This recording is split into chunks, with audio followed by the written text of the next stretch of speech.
To facilitate the preparation of a common compilation, we appoint the following by consent. We appoint the following. দর্শক, এই মুহূর্তের সবচেয়ে বড় খবর, ভোট পরবর্তী হিংসা মামলায় এক গুরুত্বপূর্ণ এবং ঐতিহাসিক নির্দেশ দিয়েছে আজকে দেশের শীর্ষ আদালত সুপ্রিম কোর্ট।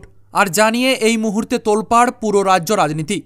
আজকে সুপ্রিম কোর্টে কি নির্দেশ দিয়েছে সমস্ত কিছু জানাবো আজকের এই ভিডিওতে।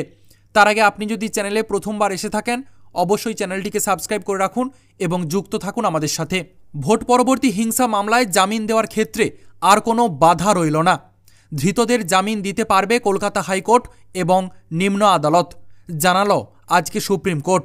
আজকে সুপ্রিম কোর্ট জানিয়েছে পশ্চিমবঙ্গের ভোট পরবর্তী হিংসা মামলায় আইন মোতাবেক জামিন দিতে পারবে কলকাতা হাইকোর্ট এবং নিম্ন আদালত। ভোট পরবর্তী হিংসা মামলা রাজ্যের বাইরে নিয়ে যাওয়ার জন্য শীর্ষ আদালতে আবেদন জানায় সিবিআই। আক্রান্ত অনেককেও অন্য রাজ্যে বিচার প্রক্রিয়া চালানোর জন্য আবেদন জানান। এই নিয়ে সব পক্ষের কাছে হলফনামা চেয়েছে দেশের এই শীর্ষ আদালত সুপ্রিম কোর্ট। এই মামলায় এক অভিযুক্তের পক্ষে শীর্ষ আদালতে সওয়াল করা হয়। 2021 সাল থেকে তিনি জেলবন্দি রয়েছেন, বিচার হচ্ছে না।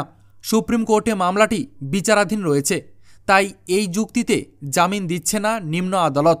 এই অবস্থায় আর কতদিন জেলবন্দি করে রাখা হবে তাকে?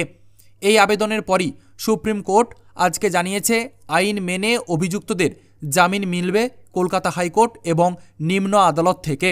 আর এই নিয়ে সব পক্ষের কাছ থেকে হলফনামা চেয়েছে সুপ্রিম কোর্ট। আগামী 22শে সেপ্টেম্বর এই মামলার পরবর্তী শুনানির দিন ধার্য করা হয়েছে। দর্শক, আপনাদেরকে জানিয়ে রাখি 2021 সালে বিধানসভা ভোটের পরে রাজ্য জুড়ে রাজনৈতিক প্রতিহিংসার কারণে খুন, ধর্ষণ এবং ধর্ষণের চেষ্টার ঘটনাগুলিতে সিবিআই তদন্তের নির্দেশ দিয়েছিল কলকাতা হাইকোর্ট।